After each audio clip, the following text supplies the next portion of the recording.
Good morning and a huge, bright and sunny welcome to all of those joining us for the second webinar of the Maiden Voyage, Your Best Travel Self series, brought to you in partnership with the amazing Jackie Black, who's our expert speaker today, and who is director and training consultant of Digital Business Communication Limited, and today is being kindly sponsored by EasyJet.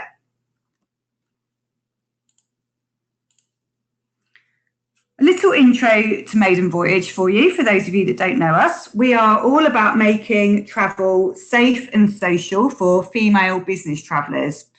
So statistics show that 1 in 4 women have experienced some form of harassment whilst travelling on business. And as many as 79% have said that they wouldn't know what to do should something happen to them. So we help businesses fulfil their duty of care obligations to their travellers, and we educate travellers on the possible risks to help mitigate them. After all, one of my favourite sayings is that you don't know what you don't know. So we do this through our female traveller safety training, which is both classroom and e-learning, corporate membership, hotel inspections, whereby we provide those who have passed to our corporate partners, and traveller wellbeing webinars, which are generic to both men and women, so which is what we're on today. As I mentioned, today's webinar is on navigating international culture, and there'll be a further 2 webinars delivered throughout the rest of this year, which have been developed based on feedback from the Maiden Voyage community on areas that you need support in, and will be on dealing with travel-related stress and beating jet lag. And further details of these will be sent in the follow-up email following today. But for today's webinar, we're focusing on navigating international cultures. My name is Erica, and I'm the operations manager here at Maiden Voyage. My role today is very simple, and that is to facilitate this webinar for you all. And I've got my fingers crossed that our technology is on side today. So I'm just going to release a poll, which I'd like you to get involved in, just to make sure that everything is working. So just bear with me one moment. So the question that you can see is, how many times a year do you travel somewhere where there are different cultures? So I'm just going to launch that poll. If you could take a minute to respond.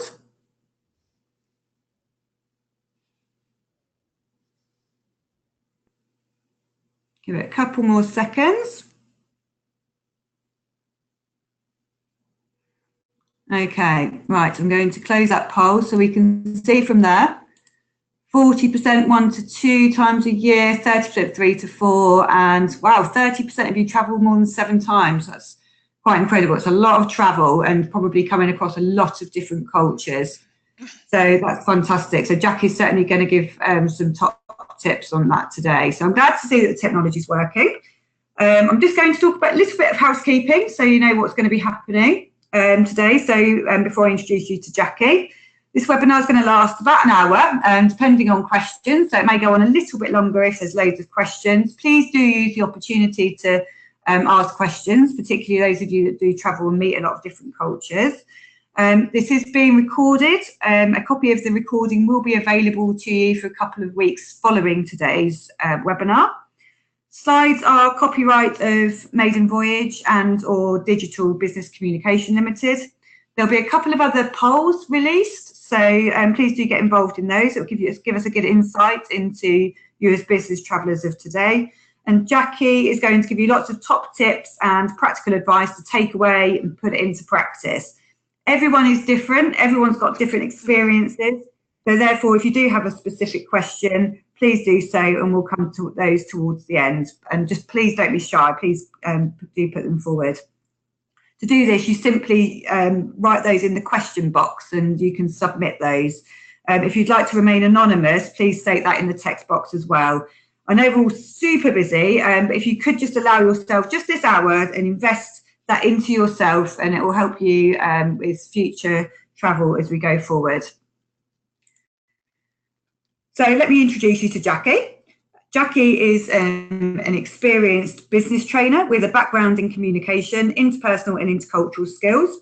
Over the years, she's worked extensively with global organisations in Europe and further afield in Africa delivering language and communication workshops for trade unions, government ministries, financial and academic institutions. But with the increasing need for people to be able to work effectively across different time zones, which I know a few of you do have to do that, and cultures, communication training has changed significantly. Many of the clients that Jackie currently works with are members of virtual teams, and from them she's gained valuable insights into the challenges they regularly face and how to deal with them. So loads of experience here to hand over to you today. We've clearly only got an hour. Culture is a massive subject, so we're not going to cover everything, but I think we'll certainly get some good, interesting top tips from today. So without further ado, I'm going to hand you over to Jackie. So Jackie, I'm going to hand over to you now, so please take over on control. Great. Thank you very much for that introduction, Erica, and another warm welcome from me up here in sunny York. Thank you everybody for attending, and I hope that you get something really valuable from my shares today.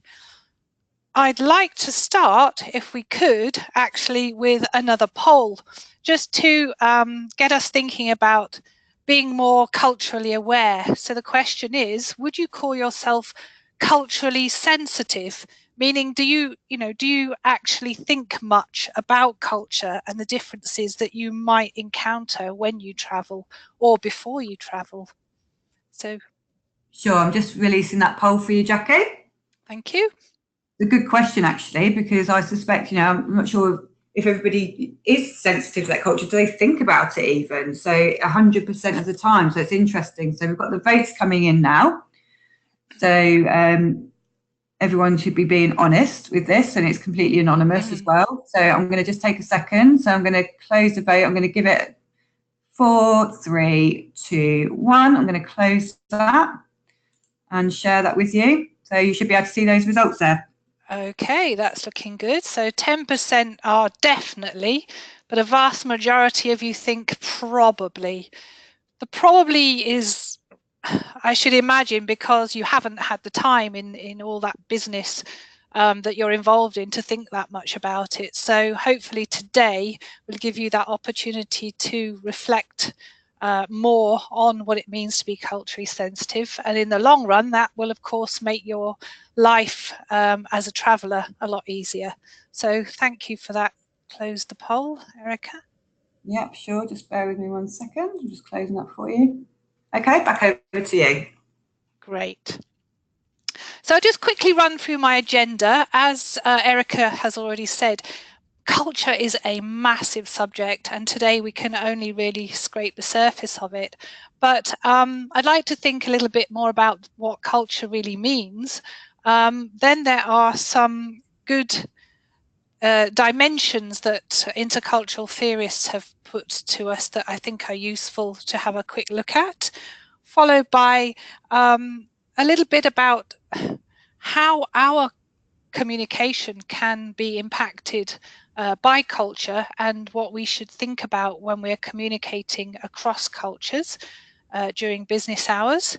Our own communication styles. I'm sure we don't actually often think about how we come across to other people, and now is a good time to think about that. Of course, there's a lot of important value in the non-verbal communication. Many mistakes occur around this area, so I can give you some key tips there. Then of course just some basics on doing business across culture and how to build relationships and socialize in different areas of the world. And finally, to wrap up, going back to this question of cultural sensitivity, talking about the new CQ, which is cultural intelligence, and how valuable it can be to you as travelers today. Okay, so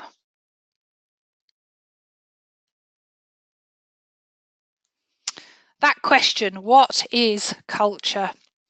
The best quote, I think, to really sum it up is, it's the way we do things around here. And that's right, isn't it? Everybody is conditioned by our family, the area we live in, whether it's a village or a city, our company culture, and of course our national culture. All of those things determine the way we live, work, eat, drink, sleep, etc. And the iceberg here, something that's regularly used to show things like this, we can see the explicit or very visible aspects of culture, which we easily identify with, like dress, food, language, even religion. That's not too hard. We notice it as we visit these countries, and we hopefully make a note of the differences, and we enjoy it, we embrace it. But the more tricky area really is all those areas that are less visible, the implicit side of culture, which is about the customs, the assumptions, the beliefs, and of course the values that people hold dear to themselves. This aspect of culture is much more difficult for us to learn about. And for me, I think it's about asking questions, being curious, reading, learning about the different peoples of the world and how all these important beliefs and values are for them. That's what we need to do going forward as business travelers. And that's what we're going to talk about in a bit more detail today. But I would like to say, first of all, that because I often get picked up on this, we are not talking about stereotypical countries here. When I say, you know, a lot of people in Africa are like this, or in Germany are like that, we must remember, of course, that everybody is an individual. Nobody is going to fit exactly the box that we try to put them in. And so today is not about stereotyping. It's just about giving some general points where different cultures do fit in. I think it's interesting today, though, that millennials have a far more international outlook, and they don't often see themselves as having a specific culture. And I think because they are so often in contact through social media with other countries, other nationalities, even from gaming, I know a lot of young people use gaming, and they're involved with people all around the world. And that means their world experience enables them to cross cultures probably far more easily than people like me from an older generation. So that's a really interesting point too.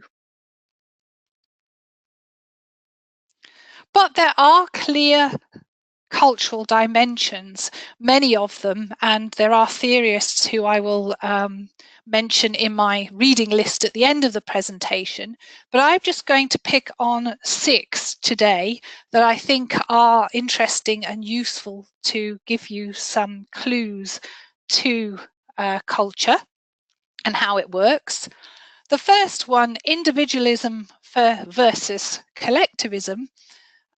For example, US and the UK, we're very much concerned with ourselves. It's all about me, my career, my job, my advancement.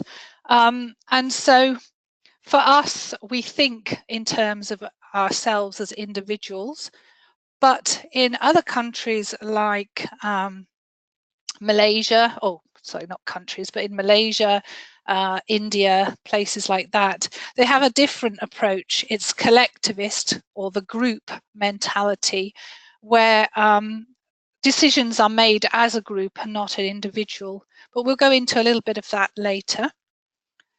The next dimension is the task versus relationship, which I think is quite logical. People who are task focused are really focusing on getting the job done in their business life, whereas those who are relationship focused spend a lot more time getting to know the people who they are doing business with. Polychronic versus monochronic, poly being many. So polychronic is a culture where time is seen as unlimited and in fact circular. It has no end. So areas like the Middle East think in this way, whereas monochronic, time is limited and it's linear. Minutes follow seconds, etc. So in the UK and the US, Germany, France, etc., we are a monochronic culture, and so time is very valuable to us.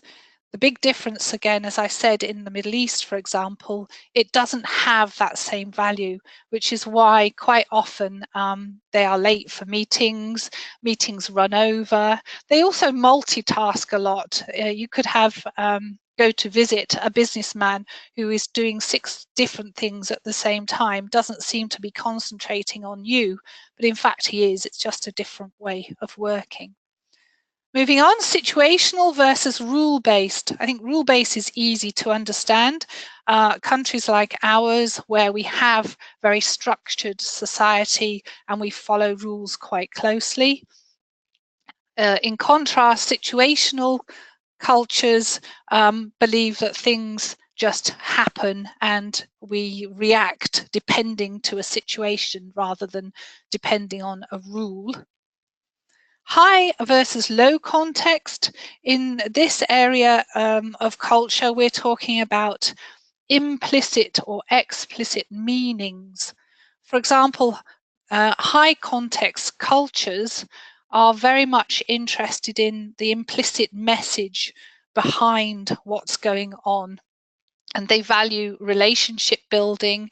They use a lot of emotional language, whereas low context people, for example, from Germany, are far more interested in facts and tasks, getting the job done quickly.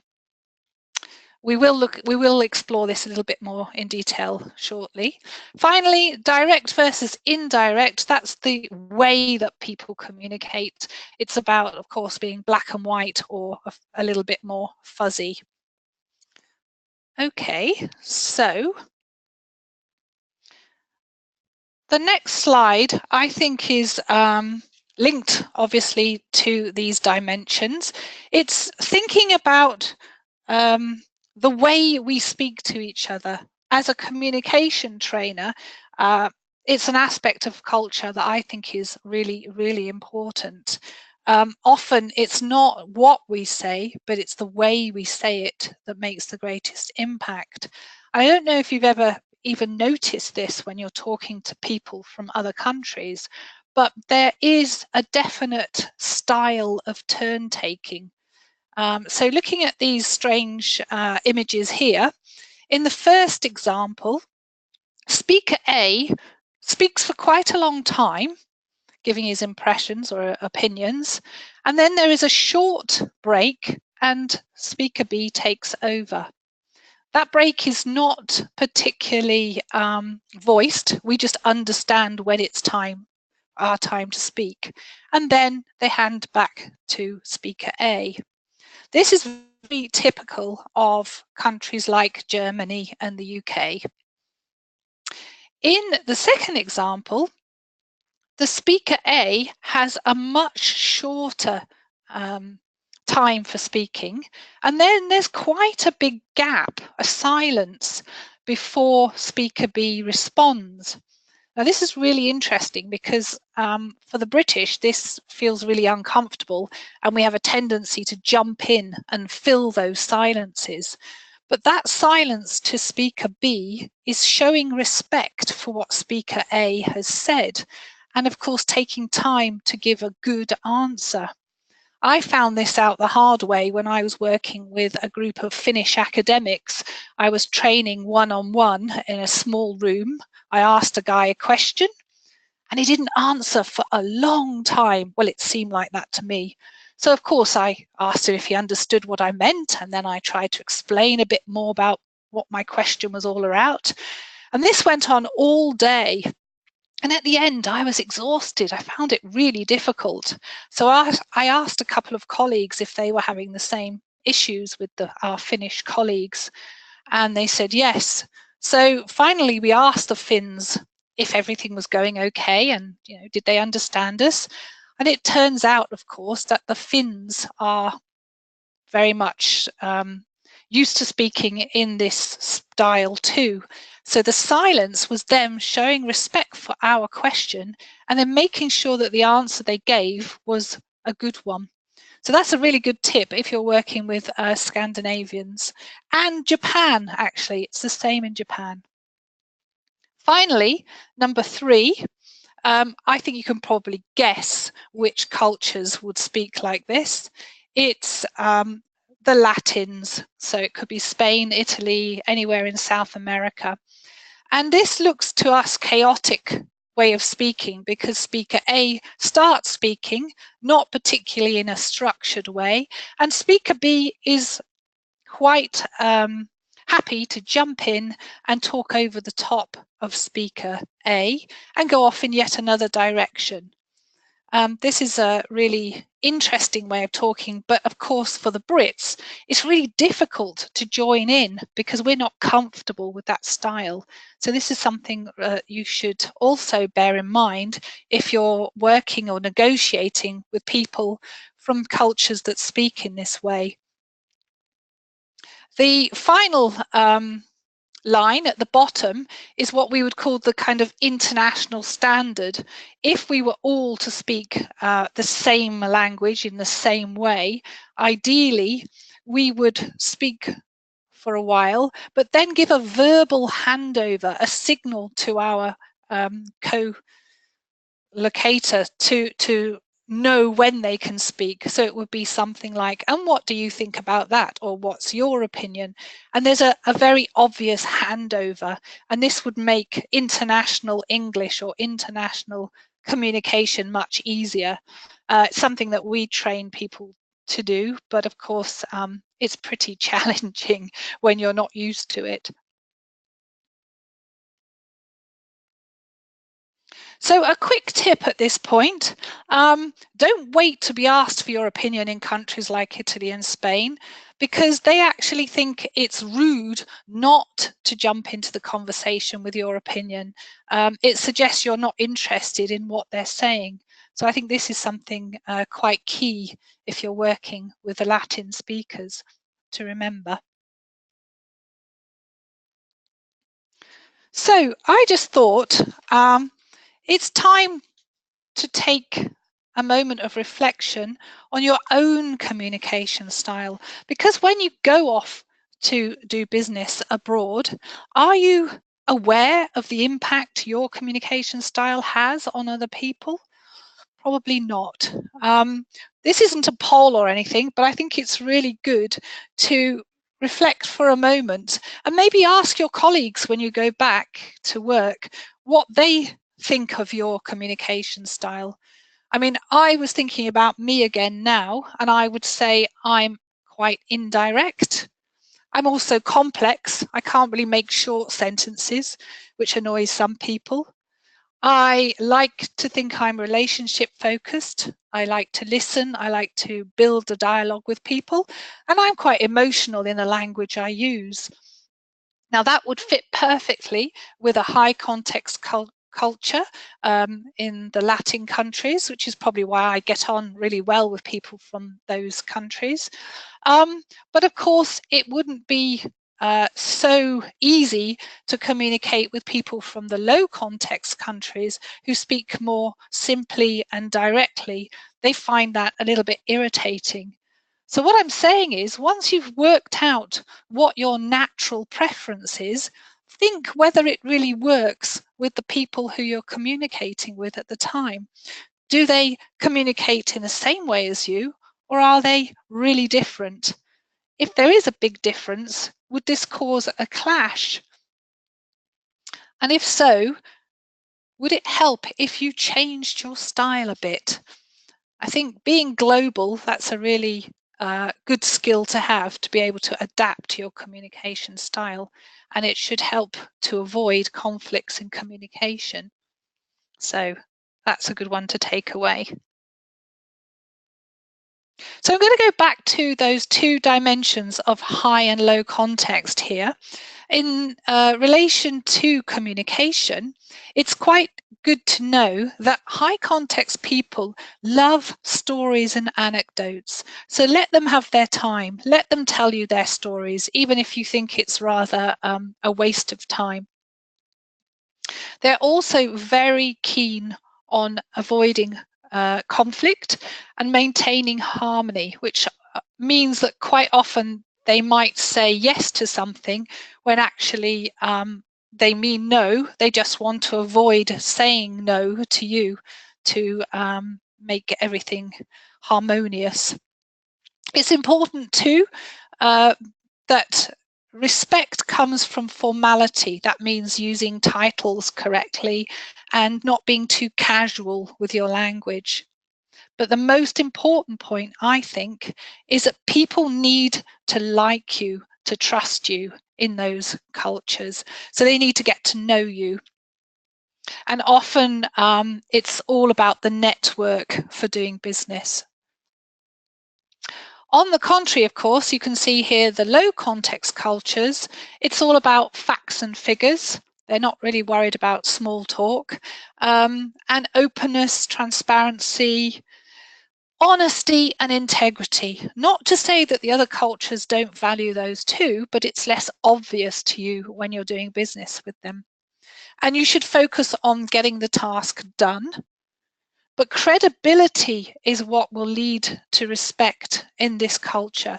So it means going along with all the papers that you need, having the most up-to-date facts and figures, impressing them with your knowledge rather than taking time to build any relationships.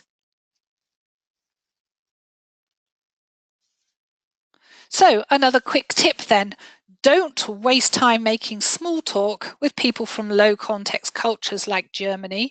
Just get straight down to business. I mean, okay, a quick comment about the football goes down very well with the Germans, but after that, it's straight down to the business. However, if you're working in a country like India, it's really important to remember details about the family background of that person if you've met them before. And if not, to spend a little bit of time talking about their family, because family is really important to those people. And they can't do business with you if you don't show an interest in them. So this little visual here, I think, is quite good just to get a picture of who is where on the high-low context scale. You can see that Asian countries like Japan are very, very high context. Next to that is the Middle East. But right up the other end is the Swiss and the Germans, who, as I'm sure you can guess, are far more thinking about getting jobs done, punctuality, trains are never late, things work well, etc. Good examples of this high context, low context culture. But where is Britain? Not on here.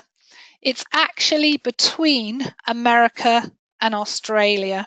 Okay, so we're not quite as low context as the Americans, but slightly more than Australians. So that's just another one to keep in mind when you're visiting and then taking those aspects of the culture with you. Some people on the feedback forms said that they work remotely with colleagues from other countries. And I think this diagram is also really useful because high and low context cultures use communication tools in different ways and they have different preferences.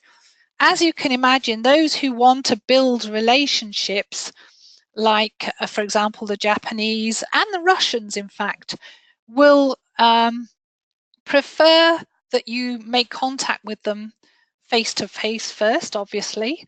But if that's not possible, think about using the technology with a camera. Okay, video conference, definitely with the camera. They like to see your face. They like to know who they're talking to. Whereas if you go right down the other end to the low context cultures, they're not quite so worried about seeing you all the time.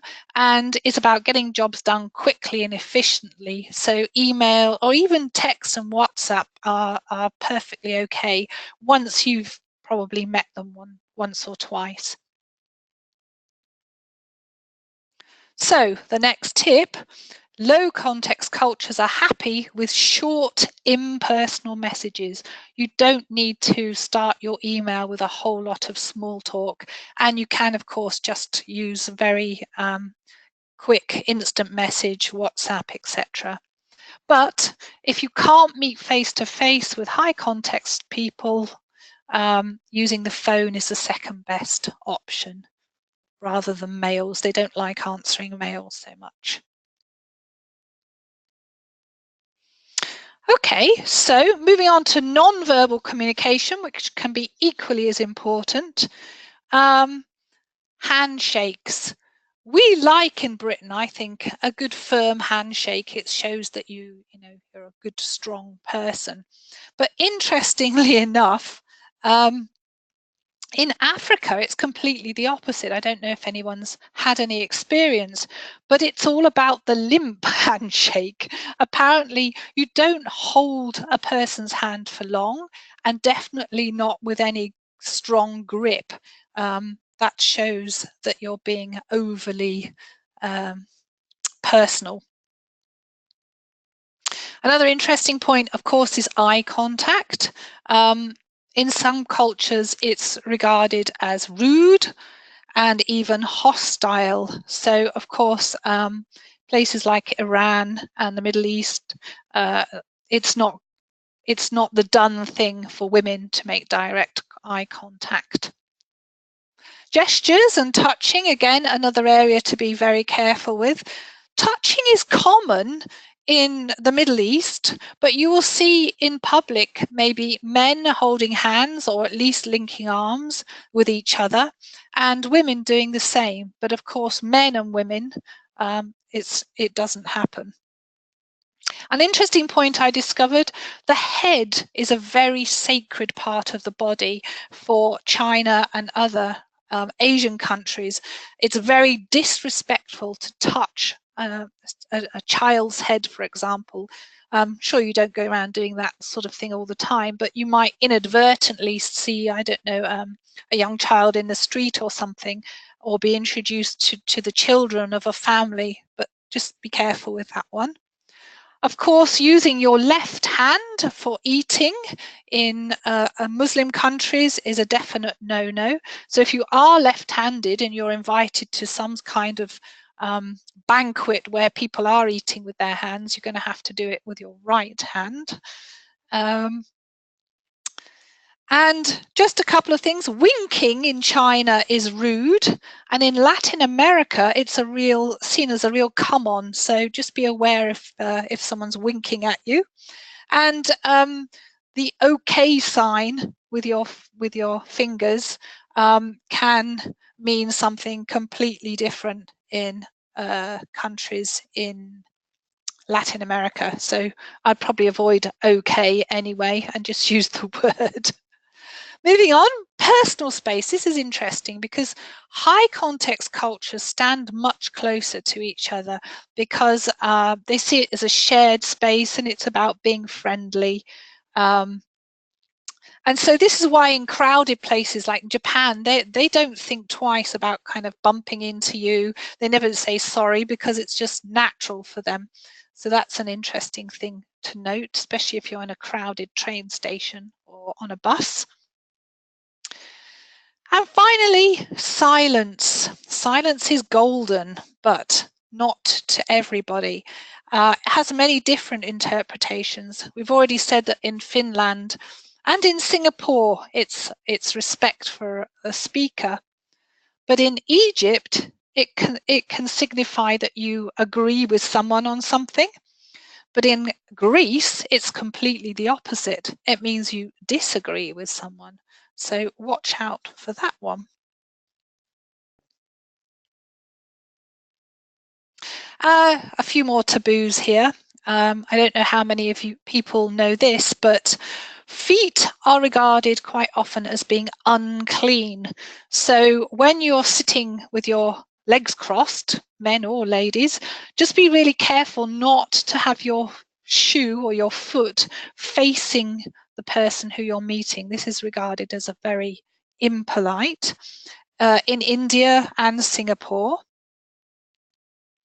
And this hand gesture, I learnt the hard way about this. When I was a teacher in Greece, I had a lot of younger children who got very excited at the end of class. So I put my hands up to say, hey, come on, calm down, kids.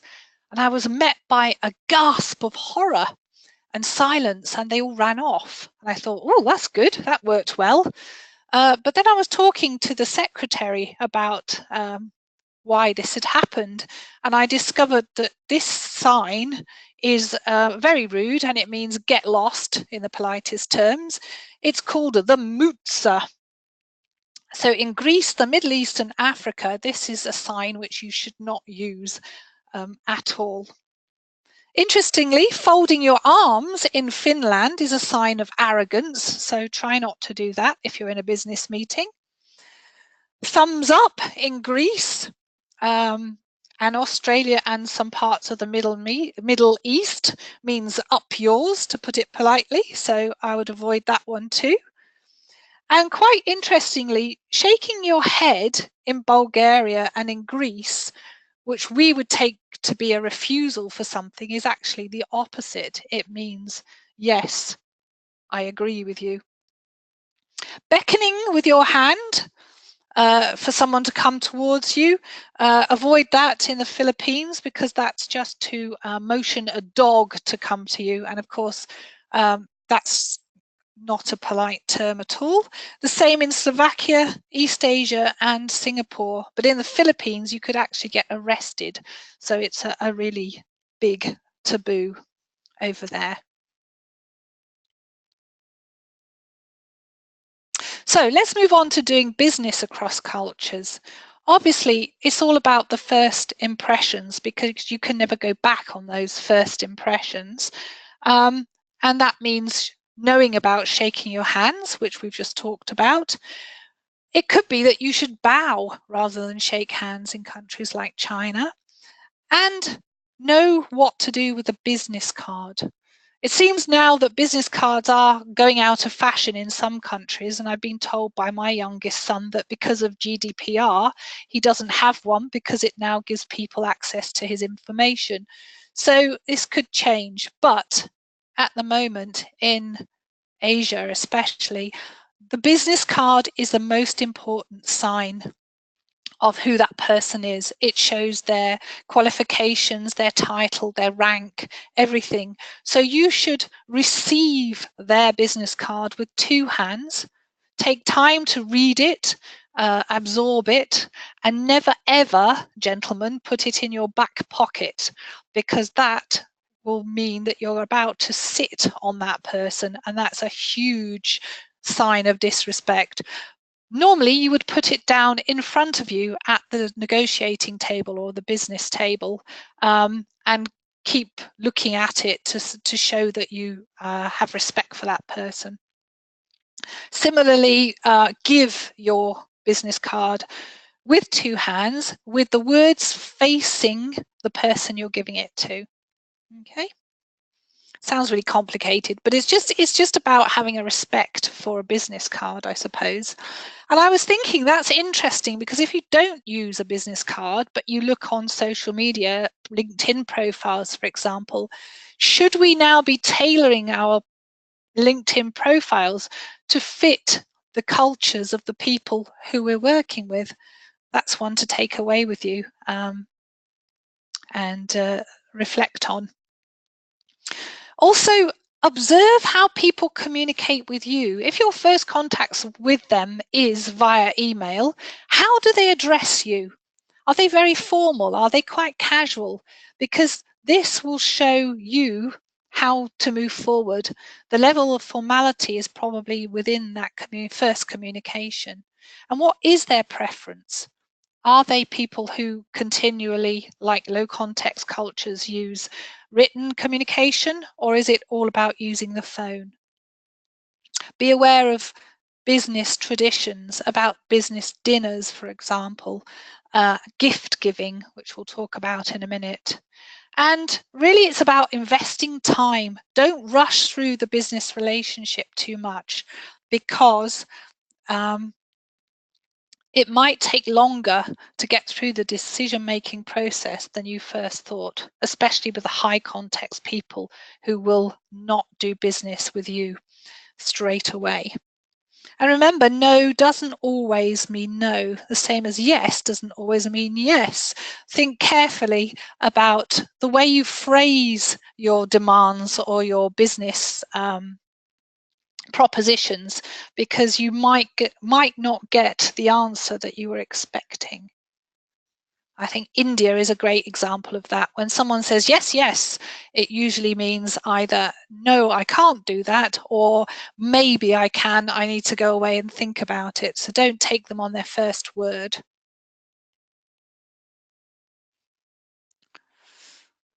Okay, talking about formality again and forms of address. Interestingly, in places like Austria, where hierarchy is still very important, you should never use first names on the first meeting. It's always Herr and Damen. And it's important to let them take the lead on when you should use the first name. They're not as casual as us. We've already talked about using business cards.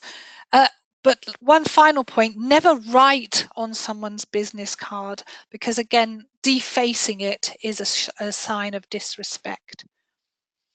Some countries like Italy, Argentina, China, it's important to take a gift with you. In China, they don't accept your gift first time. That's regarded in their culture as impolite. So you have to offer it several times before they're able to accept it.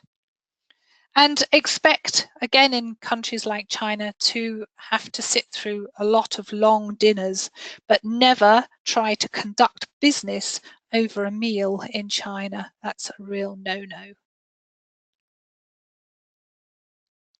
So another tip then, in very hierarchical cultures, they still spend a lot of time at the beginning of the day shaking hands with each other, with colleagues. And in countries like France, Italy, Germany, they go right round the office every morning greeting each other. It's a kind of ritual, but it really is for them that moment of team building and relationships. So if you visit, I don't know, a factory or an office regularly, don't forget that this is something they will expect of you.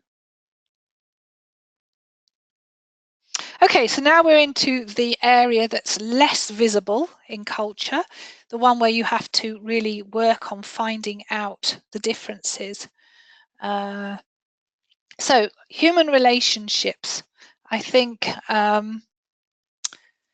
we've talked already about the dimensions of high and low cultures, so that's more obvious to you now. In countries in Southern Europe, Latin America, it's still very much family oriented. So it's important that you respect their attitudes in this area. But I think the next point was something I found when I was working in Norway a lot. The law of Jante. Jante means I am nothing. And this is something that, although it's pretty old, they still respect. It's all about status. People in Scandinavia are more collectivist, and they don't like to stand out in a crowd. They don't like to be thought that they think they're better than anyone else. And I found that quite frustrating when I set up simulated business meetings to practice the language, because when you want people to give their opinions, firstly, they don't want to push themselves forward. And secondly, they always put their hand up. They raise their hand to ask a question. It's very structured, but it's also about getting permission from others to speak. And that's something quite important too. And I also found out if there's a really big important meeting, people have to ask to be put on the agenda to ask a question, and questions are timed throughout a meeting. So it's far more structured than it would be in the UK or the US. So that's something important too. Then there's the bella figura. As you can imagine, something that the Italians believe in. It's all about the way you look and you behave. So it's important to look smart and to behave professionally from the beginning. This is far more valuable to them than actually signing the deal. So it's all about first impressions.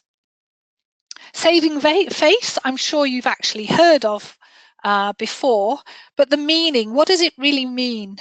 In countries or continents like Asia, it's about maintaining dignity and reputation, about avoiding humiliation and the need to always have a harmonious atmosphere. So, for example, if you were to pick an argument or disagree with one person in a meeting, this would be hugely offensive because you are really embarrassing and humiliating them as a person, and they are really just part of a group. Similarly, I know that Americans have in the past made mistakes with their celebration of success. They love to give prizes and medals and cups and all sorts for team performance, but also individuals. If you pick out an individual from this culture and award him with some prize, this is equally humiliating. So it's never a good idea to do that sort of thing. Okay, the importance of time. We've talked a little bit about polychronic and monochronic. Of course, in places like the US, time is money, so, don't waste time. But in other countries, it's about the actions of the people, the situations, and not the clock. So you have to be far more patient in the Middle East, where time is of less importance, as I've already mentioned.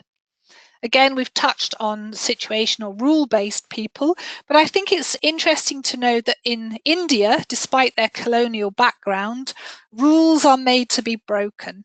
Nothing is impossible in India. You just have to know how to adjust or get around the rules.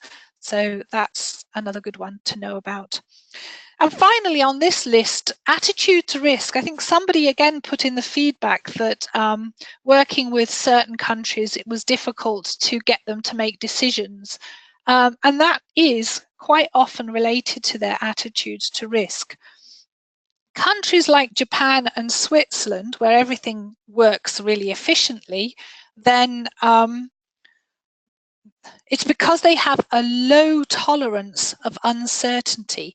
Everything has to work correctly. They have to be comfortable knowing that there are no risks that anything will go wrong. But in countries like UK or Denmark or US, they're far more relaxed about risk. The expression suck it and see sums it up in a way. We're far more likely to try out new things. So if you're working with countries who are very sensitive to risk, then it will, of course, take much longer to convince them to make changes. They're slower to react to change. Okay, it's time for another poll, Erica. If you could release the poll, wake everybody up. I hope no one's sleeping yet. Yeah, of course I can, no worries. Just bear with me 1 second. The poll's open. Do you want to just introduce it? Yes. So we've talked about other people's values and attitudes. What do you think are the most important to you? Can you select one of those? And I guess there's no right or wrong answer, is there? It's no, personal. not. Yeah, absolutely. Okay. So give it a couple more seconds. If you're going to vote now. 3, 2, 1. I'm going to close that vote. I'm going to share that with you. Oh, that's nice, isn't it? There's a big, big steer towards friends and family. Great. And of course, leisure, health and happiness. So why did we do this? Thanks, Erica. It was just to get people to think a little bit about what they value compared with what other countries value. And there's been a lot in the press over the last year about the Danish word. I pronounce it hygge, but I don't know how they pronounce it, to be honest, which is the word for cozy and warm. And this is something that they really, really value. And I think it was quite a surprise to the British, all these low light candles, etc. But that's closely related, of course, to their climate, the way they have to live, the hours of darkness and the cold that means that they want to wrap up and keep warm. But high context people in general value their family and friends over career, but you might find that lower context people are more interested in their career and money. And it's just an interesting thought for the small talk, really, because when you are talking to people about what they value, or you're looking for a way into a discussion, those are the ones that would help you to make most progress. So talking to a low context culture about friends and family is not going to work so well. And that links to my next slide. One of the last sort of little theories I wanted to talk to you about. When you are socializing with your business partners, something that's quite interesting to think about is whether they are a peach or a coconut. And what's this all about? Well, peaches, when you bite into them, of course, they're big and juicy. There's a lot of juicy area around them, but the hard center, that's the private part, the personal part of them that they are not willing to share with others. So basically, people from the US, Japan, Spain, Brazil, for example, they're all peaches in general, which means that when they first meet you, they're very friendly, easygoing, talk about lots of personal subjects, probably ask you a lot of personal questions, but their relationships tend to be much more short-lived.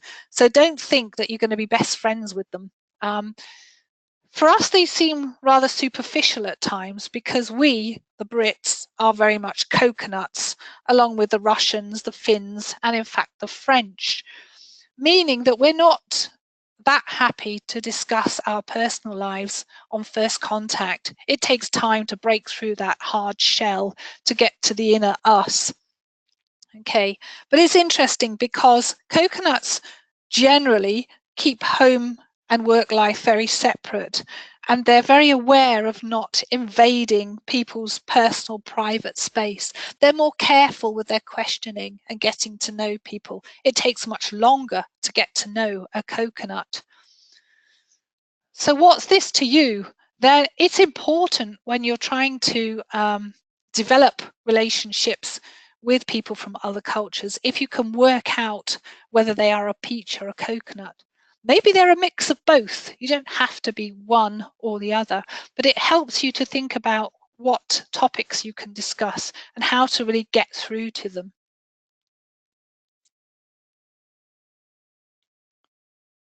So a quick tip, avoid asking coconuts personal questions. For example, the French find it really rude if you discuss personal relationships at business dinners. Don't talk about anything that relates. Maybe their hobbies, that's probably the furthest you can go, but just be really careful with that.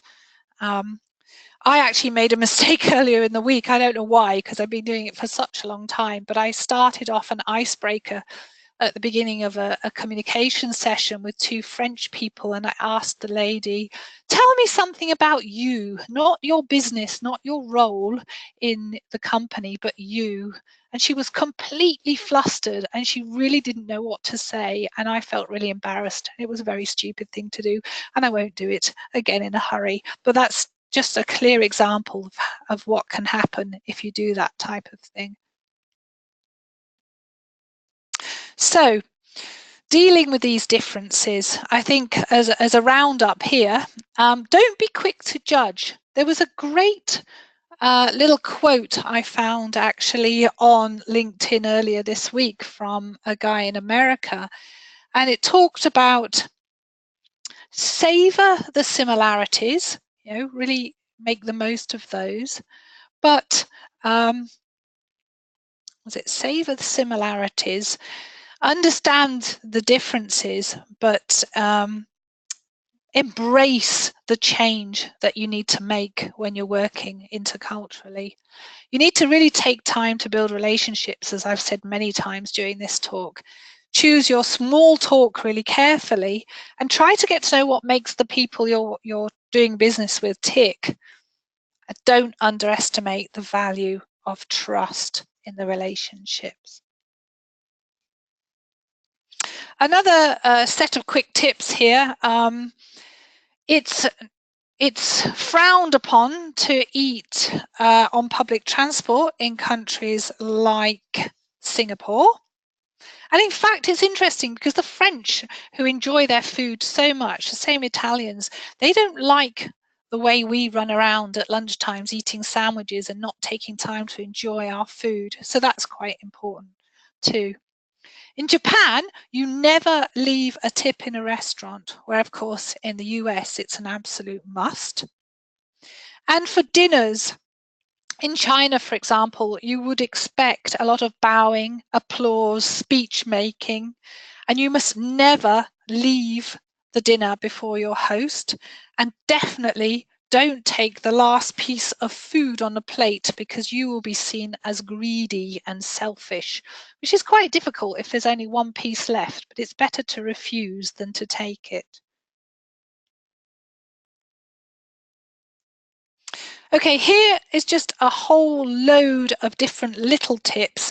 I'm not going to dwell on those now, but the point is, if you Google up intercultural mistakes, taboos, etc., you can find an awful lot of these things. But I think some of them you have to take with a pinch of salt, and some of them are quite important. But again, it's something you can read up about.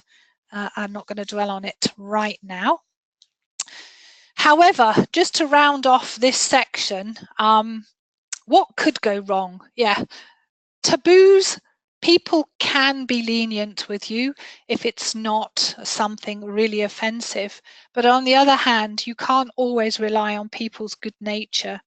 And as you can see here, there's just a few examples of where people have come unstuck. The first one, losing a contract because they didn't take time, the American company, to build the relationship. They waltzed in on the first morning of the meeting with a contract ready to sign, and the Japanese didn't even look at it because they were just really offended by the lack of respect for them as people. Some countries you can get fined quite heavily for things like throwing rubbish, and in chewing gum in Singapore apparently has been illegal for years. So if you do take some with you for whatever reason, be very careful how you get rid of it, because you can get fined $700 for spitting it out, which I'm sure you wouldn't do anyway. Also in the UAE, which is a popular destination, I think it's really important to remember Sharia law, which is obviously based on the Quran. It's very, very different from over here. And it means that there are a whole lot of things that you have to be far more careful about. For example, a woman should not be seen alone with a man who she's not related to. So if you're traveling, ladies, with a male colleague, you really need a chaperone. And I think skipping down here, Ramadan is coming up quite soon. It's the 15th of May this year for a whole month. And be aware, of course, that even though you are not probably practicing Muslims, eating, drinking and smoking in a public place is a punishable offence. But it seems that there are hotels who have special provision for this. So as tourists or business people, you need to look out places where you can actually eat in the hours of daylight, because obviously they're not going to eat until the sun goes down. And you can get imprisoned. Whoops, made that go the wrong way. Finally, for things like kissing in public. And a guy in Dubai not so long ago was actually imprisoned because he was trying to get through a crowded bar with his beer. He didn't want to spill it, and he inadvertently touched somebody who reported him, and it took a long time to actually get away or get out of prison. So the point is, I think that there are some things you have to be much more careful about than these taboos. Now, my slides have gone wrong. Oh, there we go. So, to wrap up then, we began with talking about your cultural sensitivity, and I want to finish with talking about cultural intelligence. Why is it so important? Well, cultural intelligence is very trendy. It's like emotional intelligence, and it's equally as important, really. It's all about understanding your own values, your morals, and your attitudes, but accepting the differences with those from other countries. And you need to be curious, open-minded, and flexible, be able to look at both sides of the coin when you see these differences. And I have a really funny story, which I'm a bit embarrassed about, but many years ago, I went to live and work in Portugal. And I looked around and I said to myself, wow, the Portuguese, they're all so fat. They're always eating. They're always quite lazy. They don't seem to do anything much, which was a huge misconception, I later found out. But 2 years later, when I went home, I got on a bus and I thought exactly the same thing about the British. So it's just funny how we always think that our own culture is so much better than everybody else's, and yet really it's about being adaptable. So having cultural intelligence should help you navigate culture more effectively, and there's less chance of you making any big mistakes or coming into conflict with people. And your hosts will be much more ready to accept you, I think. So what do you need to do to develop? You need to read, ask lots of questions wherever you go, and be ready to handle diversity. So my final top tips, I think, which are much more related to cultural intelligence, do your homework first. Just spend a little bit of time looking at some of the key points about the country you're visiting. Can't believe how many times people mix up Sweden and Switzerland, which is not good. Look at the capital cities, look at things around the places you're going to so that you can show that you have an interest with the people you're meeting. And of course, it goes without saying, I think, just learn a few words. Even if it's sorry, sorry can get you out of so many difficult situations. Embrace the cultural differences. Don't look for the comparisons all the time. And develop a global mindset. Go out there, look for new experiences, taste foods that you've never tasted before, and learn about the different ways that people live.